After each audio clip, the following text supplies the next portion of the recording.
Hello there, YouTube family. It's Bridget back again from It's Your Time. It's my channel. And I am super excited to be sharing time with you again. It's always a privilege and a pleasure to be able to sit and just chop it up with you, catch up, share some things. Hopefully you're going to be able to eat off my plate once again. That is my goal for coming on here. And being a little bit vulnerable sometimes. But today we're going to go back to the journal. We have many entries, and I chose one today. It's a late one in our card of references. It's the third from the last, and it's entitled, How Do You Decide When to Pursue Things and When to Know to Give Up? And I thought that I would share that because I'm living that right now.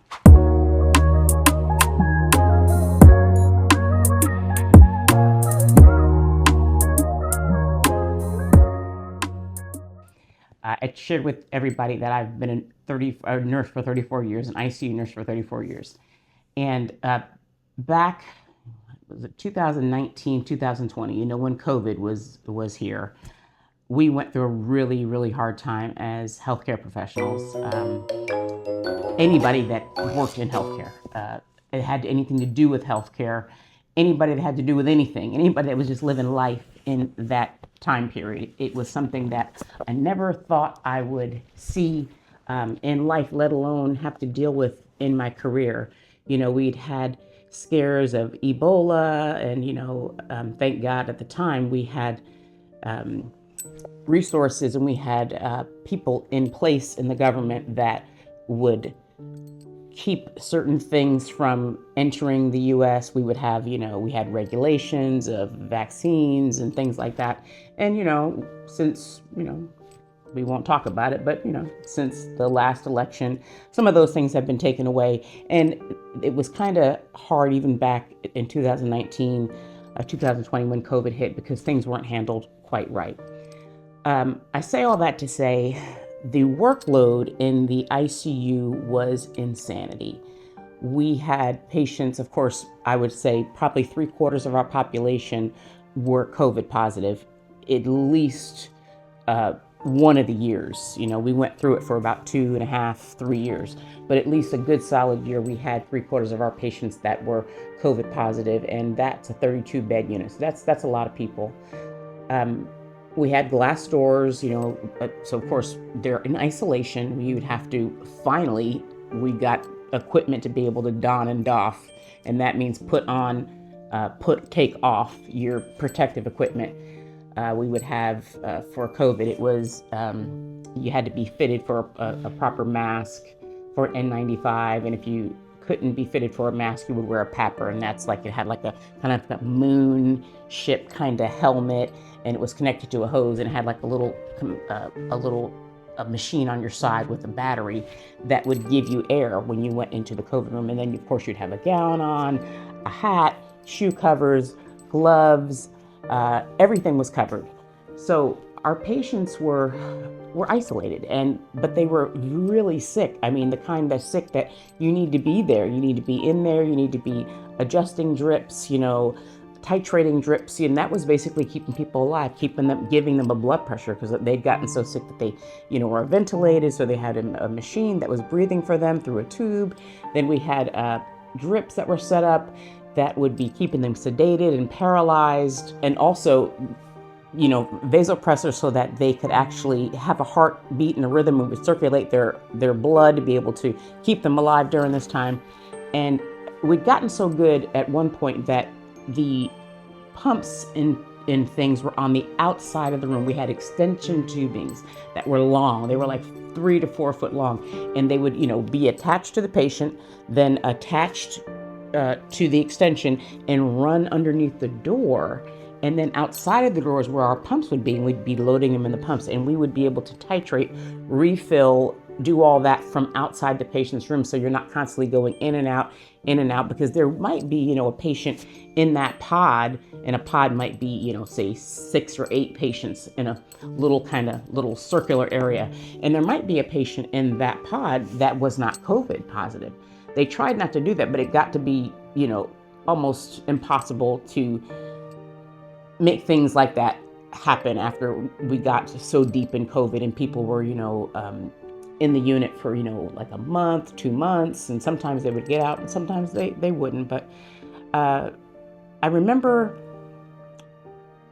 there was a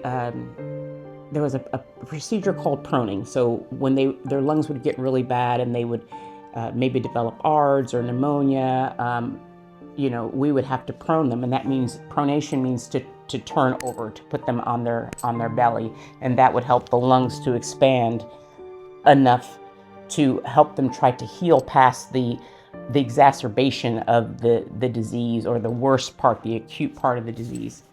So we would have a team of 6 people who would do this. Now they would be paralyzed. They would have medications that would keep them paralyzed, sedated, and also an analgesic. So that's a pain medication to make sure that through this time we were kind of like helping them sleep through this time to see if they could get to be healed.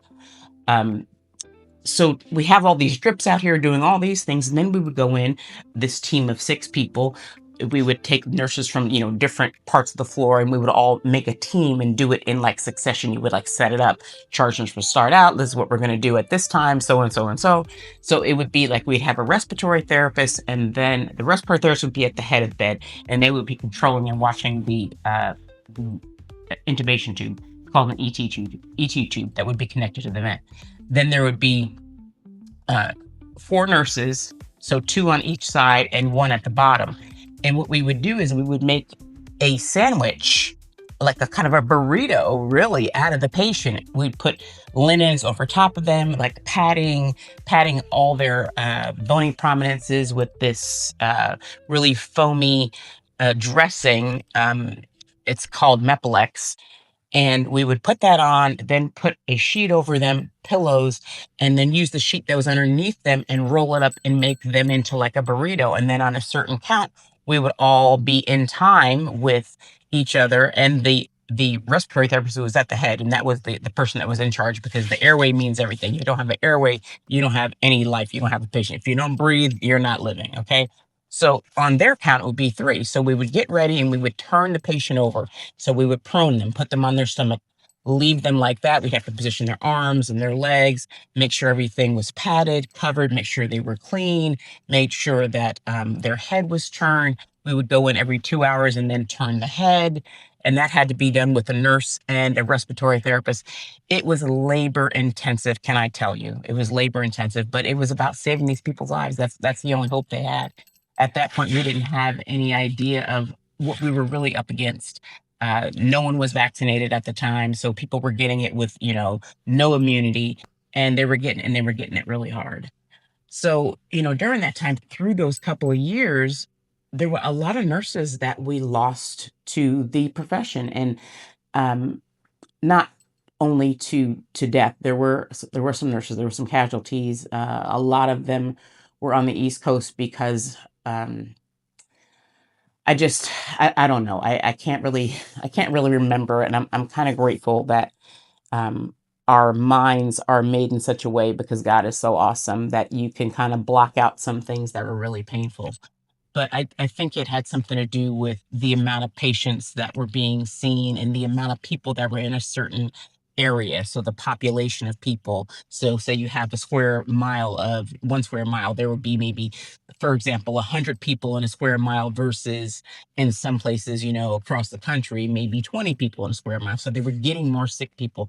They were getting more people with COVID, and they had to work through that with less staff, because I told you before, the ratios are different over there. So each nurse has more patients. So then that just makes it even harder.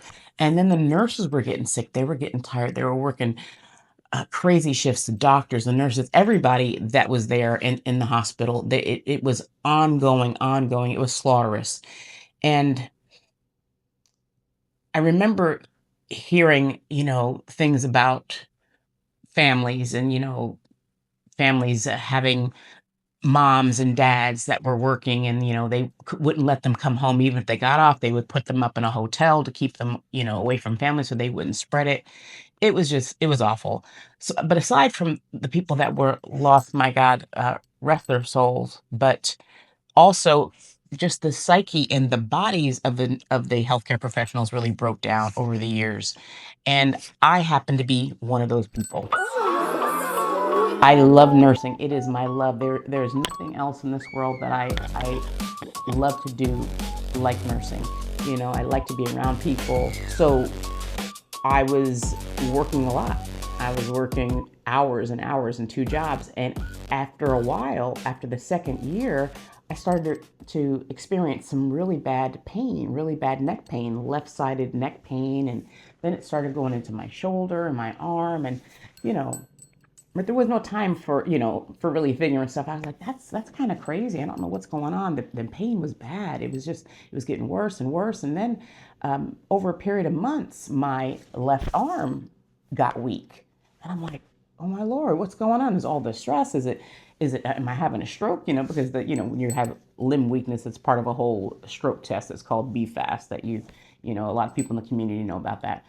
But I was like, what's happening? So I went a couple times and I got checked out to make sure that it wasn't a stroke, but it got progressively worse.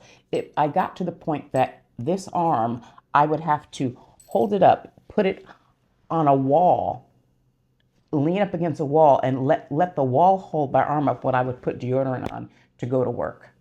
Crazy business, right? I would be at work and up to hang an IV because it's kind of high where the IV poles are. I would use this arm to help this arm to get the bag on top to hang on the pole. I mean, I'm telling you, it got crazy. And finally, I was like, I don't know what's going on. And I talked to one of the, I tell you, unprecedented favor is something that we should pray for, we should receive, we should live in, because you need people to be behind you when things are going on as a patient. Because at that point, I didn't know it, but I was becoming a patient. I spoke to a doctor that I knew, and I told them what was happening, and they said, you need to get an MRI. This sounds like something could be going on, something neurologically was happening. And I was like, yeah, but I've been having trouble getting an MRI. I've been telling my doctor, I need this. They blamed it on me pulling a patient up, of course, during COVID, but then they were like, oh, no, you're better now. I did the physical therapy exercises, all that stuff. But the weakness was getting worse and the pain was so bad. I mean, there's no way to really take enough medication for it when you're working. So I'd be taking Motrin, 2-3 times a day.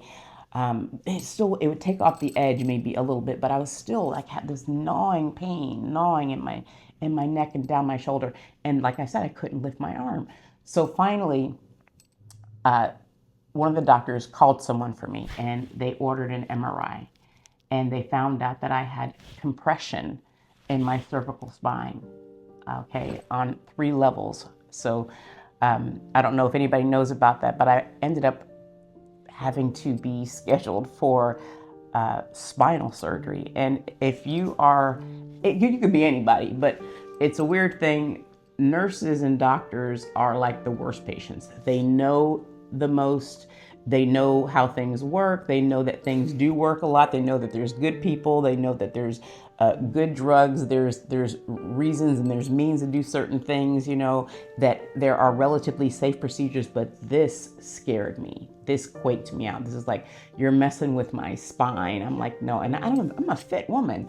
I mean, I've been, running, moving and shaking for years, I can move the biggest of people. I was doing insanity workouts, with Sean and his husband. I did Billy Blanks back in the day. I didn't have a problem. My body was in shape. I couldn't understand why this was happening. But lo and behold, I had a compression fracture. One of my discs, I didn't know at that time, they said it was just compressing the nerve and they would have to go in and fix it. So I said, okay, well, they've been talking to me about this cortisone shot. And so the doctor said, the doctor that I actually got led to by a fellow doctor said, call this doctor and see what, if he'll see you. Apparently they talked about me, over the weekend. This happened on like a Thursday or a Friday when I got the MRI. The doctor called me on Monday and I took my lunch break. I was at work. I took my lunch break and went into a room and I said, Dr. So-and-so, I'm ready now. I think I probably need that shot. I've been putting it off. I was scared of getting the shot too, because a shot is in your spine. And I was like, didn't really want that. But, I'm really concerned about my arm, and I'll take the shot now. So I'm good with that. If you can just, let me know who I should, you know, schedule that procedure with. Can you refer me to someone who you really trust, someone you think is good? And he said, you know what, Bridget, I wish I could tell you that, but you're beyond shots now. He said, we're looking at emergency surgery within the next 2 weeks. Emergency surgery on me as a nurse. At that time, I was a nurse for 30 years, 29 years. I was like, emergency surgery? Are you kidding me? What is going on? I've always been a woman of faith, not a scary person at all, but that scared me. I have taken care of people all my life. I trust the process. I trust the nursing process. I trust certain parts of medicine. I know certain things have to happen, but I was like, oh, what do you mean? He was like, if you don't have surgery, you might not regain the function of your left arm. And he said, even with surgery, you only have a 50% chance of recovering any kind of capacity of this left arm. So the beginning of being on the other side, being a patient, having to be cared for, having to go through the tests, having to go through the worry, the angst, making the plans, who's going to take care of me. There's a lot to share with that. I'll walk you guys through the actual surgery, the process, the recovery time, what it took, and how it was part of my decision to do different things in my career, to do my life differently, to take care of myself differently. I thought I was always taking care of myself. I thought I was doing a good job. I thought I ate well. I thought I did all that. Not so. We'll catch up next episode. I'll have some specifics for you. All right. If you guys like or feel like you know someone who would benefit from this information from this channel, please share, like, and subscribe. Again, thank you for tuning in, taking your time. I hope that you got something from it. And I hope that, like always, that you can eat off my plate. All right. Next time, I'll see you soon.